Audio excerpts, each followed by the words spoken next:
स्वागत है आपका आखिरी चेतावनी के चैनल पर, जिस पर हम लेकर आए हैं आपके लिए एक और दिल दहला देने वाली कहानी। आज की कहानी रमन की है, जिसकी उम्र 24 साल है और जो एक प्राइवेट नौकरी करता है। रमन अपने ऑफिस का काम समेट कर निकलने वाला था कि देखा बारिश हो रही है। तो वो थोड़ी देर और रुक गया। थोड़ी देर रुकने के बाद भी बारिश रुकने का नाम नहीं ले रही थी। बारिश के कारण रमन को आज ऑफिस से निकलने में देर हो गई थी। वैसे तो वो देर रात तक बस से ही घर जाता, लेकिन आज ऐसा लग रहा था जैसे आखिरी बस भी छूट जाएगी। फिर रमन खुद से बोला, अरे रमन जल्दी कर, ये बस छूट गई तो घर कैसे पहुंचेगा। आज ये बारिश भी आज ही बरसनी थी। वो बस स्टॉप की ओर दौड़ता भागता गलियों से गुजर रहा था और उसकी बस उसकी आंखों के सामने आगे बढ़ रही थी। बस ने रफ्तार पकड़ने से पहले वो बस में चढ़ गया। रोजमर्रा की जिंदगी की भागदौड़ कभी कभी कितनी भारी पड़ जाती है, यह बात रमन को आज ही समझ आने वाली थी। दरवाजे पर खड़े होकर कुछ देर भांपने के बाद वो अपनी हमेशा वाली खिड़की के पास की कोने वाली सीट पर जा बैठा। बाहर बारिश हो रही थी। बारिश में ऐसी ठंडी हवा और बारिश की बूंदें उसकी आत्मा को सुकून दे रही थी। बिजली चमक रही थी और बादल जोर जोर से गरज रहे थे। बस पकड़ने से पहले पूरी बस खाली थी। आखिरी सीटों पर सिर्फ रमन ही था। रमन ने सोचा शायद बारिश की वजह से लोग जल्दी निकल गए हों, जिससे बस खाली है। रमन मन ही मन सोचता है, कितना थक गया हूँ आज, ये बारिश हो रही है, भाग दौड़, बस थोड़ा आंखें बंद कर लेता हूँ, आराम मिल जाएगा। कुछ देर बैठने के बाद रमन को नींद आ गई थी। ठीक 2 मिनट बाद उसकी आंखें खुली तो उसने देखा कि बस लोगों से खचाखच भरी थी। रमन ने खुद से पूछा, अरे ये क्या, अभी तो ये बस खाली थी, इतने लोग कहाँ से आ गए।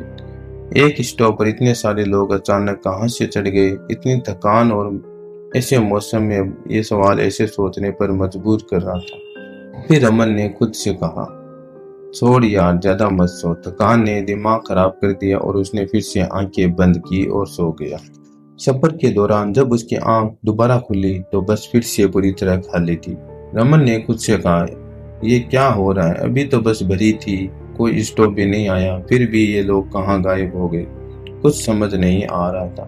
बीच में कोई भी स्टॉप भी नहीं आया था तो वो भीड़ कहाँ गई। इसी सोच में डूबा हुआ रमन को अचानक बीड़ी की तीखी महक महसूस हुई। एक धुएं का गुब्बारा उसकी आंखों के सामने तैर रहा था, जैसे कोई रहस्य हवा में गुल रहा हो। उसने नजर घुमाई तो देखा उसके बाजू वाली सीट पर एक बूढ़ा आदमी बीड़ी पी रहा था। उसका चेहरा धुरियों से भरा था और उसकी आंखें ऐसी थी मानो रात के सन्नाटे को ची रही हो। रमन बोला, अरे अभी तो ये बस लोगों से भरी थी, अचानक सब कहाँ गायब हो गए, ये कैसे हो सकता है। तब बाजू वाली सीट पे बैठा बूढ़ा बोला, 30 साल जी बेटा, 30 साल से मैं हर रात इसी बस में सफर करता हूँ। आधी रात के बाद इस बस में कोई इंसान चढ़ने की हिम्मत नहीं करता। रमन ने पूछा, आप इतने यकीन से कैसे कह सकते हो, ये तो बस बारिश और थकान का असर होगा और कुछ नहीं। बुढ़ा ने जवाब दिया, तुम्हें लगता है मैं झूठ बोल रहा हूँ। 1 साल पहले इसी स्टॉप पर इसी बस में चढ़ा था, जिस स्टॉप पर अभी भी बस रुकी थी। उस रात कुछ ऐसा हुआ जो मेरे दिमाग में आज भी चक्कर काटता है। बूढ़े की आवाज में एक अजीब सी ठंडक थी, जैसे वो कोई पुराना रहस्य खोलने वाला हो। उसने अपनी बीड़ी को एक तरफ रखा और रमन की ओर झुककर बोलना शुरू किया। बूढ़ा बोला, उस रात बारिश वैसी ही थी जैसे आज है, बस खाली थी सिवाय मेरे। मैं खिड़की के पास बैठा था जब अचानक मुझे लगा कि कोई मुझे देख रहा है। मैंने पलट कर देखा तो एक आदमी सामने की सीट पर बैठा था। उसका चेहरा अजीब था, उसकी आंखें खाली थी जैसे उनमें जिंदगी ना हो। मैं कुछ कहना चाहा पर मेरी आवाज गले में अटक गई। अचानक उसने अपनी अंगुली मेरी ओर उठाई और फुसफुसाया, तू यहाँ नहीं होना चाहिए। अगले ही पल वो गायब हो गया, जैसे हवा में मिल गया हो। रमन बोला, अरे बाबा, ये तो कोई पुरानी कहानी लग रही है, शायद आपने कोई सपना देख लिया हो। नींद में ऐसा लगता है कभी कभी। सपना? बेटा, मैंने उस रात के बाद कई रातें जाकर बिताई है। रमन कहता है। उस आदमी की आवाज मेरे कानों में आज भी गूंजती है। और सुन, उस रात तो सरूकी भी नहीं था, फिर भी वो गायब हो गए। लोग कहते हैं इस बस में आधी रात के बाद कुछ ऐसा घूमता है जो नाइंसान है। रमन ने बूढ़े की बात को हल्के में ले लिया। उसका दिमाग थकान और बारिश की वजह से होने वाली उलझन पर टिका था। ये सब बकवास है, उसने खुद से कहा। बूढ़े लोग ऐसी कहानियां बनाते रहते हैं। फिर भी कहीं न कहीं उसकी बातों ने रमन के मन में एक अजीब सी बेचैनी जगा दी। रमन खुद से कहता है, चलो रमन, ज्यादा मत सोचो, यह सब बस की सवारी और बारिश का नशा है। अभी घर पहुंच जाऊंगा और सो जाऊंगा तो सब ठीक हो जाएगा। बूढ़े की रही समय बातों को सुनकर तुषार का दिमाग भटक गया। उसकी थकान ने उसे फिर से नींद की आगोश में खींच लिया। वो एक जगह सिर टिकाकर सो गया, लेकिन ठीक 5 मिनट बाद उसकी आंखें खुली। अंधेरे में बस का सन्नाटा और भी भारी लग रहा था। उसने इधर उधर देखा और उसका दिल धक से रह गया। वो बूढ़ा आदमी वहां नहीं था। रमन बोला, ये क्या? अभी तो ये यही था। बीड़ी का धुआं, उसकी आवाज कहाँ गायब हो गई? कुछ तो गलत है इस बस में।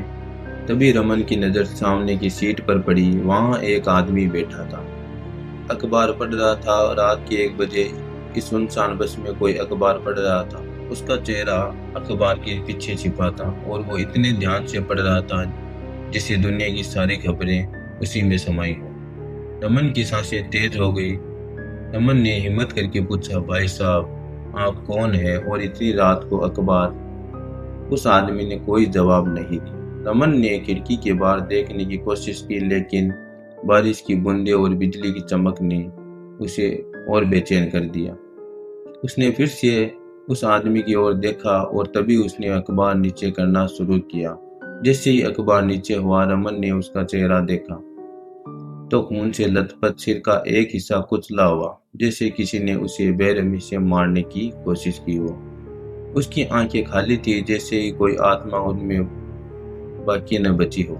रमन जोर से चिल्लाया और बोला, नहीं, ये क्या है? रमन की चीख बस के सन्नाटे में गूंज गई। उसकी आंखें बंद हो गई और वो सीट पर सिकुड़ गया। अचानक एक ठंडी हथेली ने उसका कंधा पकड़ा। उसने डरते डरते आंखें खोली तो वही आदमी सामने था, लेकिन अब उसका चेहरा बिल्कुल साफ था।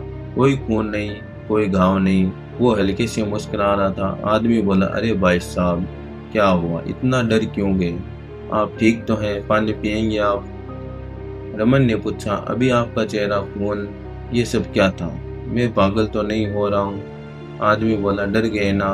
बस इस बस में रात को अजीब ऐसी चीजें होती है। कुछ दिखता है, कुछ गायब हो जाता है। तुमने कुछ देखा हो तो भूल जाओ। आदमी ने लड़खड़ाते सुर में कहा, यहाँ रुकना मत।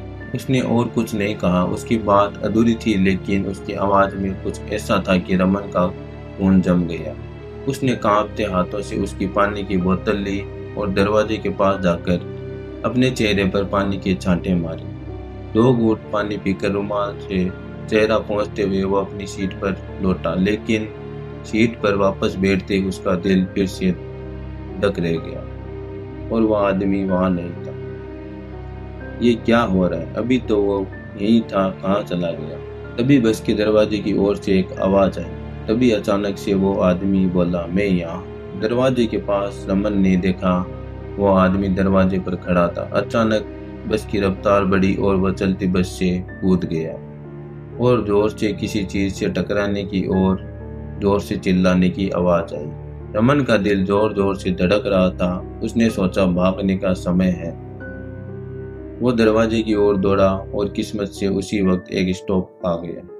वो बस से कूद पड़ा और बारिश में भीगता हुआ स्टॉप पर खड़ा रहा। बस धीरे धीरे उसकी आंखों के सामने गुजर रही थी, लेकिन अब उसने उस बस का असली रूप देखा। वो बस बुरी तरह से आधी जली हुई लग रही थी, जैसे उसका एक्सीडेंट हुआ हो। और बस में बहुत सारे लोग थे, लेकिन वो जिंदा नहीं थे। लेकिन खिड़की से उसे एक हल्की सी मुस्कान दिखी, वही अखबार वाला आदमी और वो बूढ़ा आदमी जो अब भी उसे देख रहा था। रमन की सांसें थम गई, बस जब तक उसकी नजरों से ओझल नहीं हुई वो वहीं रखा। रमन की सांसें थम गई, बस जब तक उसकी नजरों से ओझल नहीं हुई वो वहीं खड़ा रहा।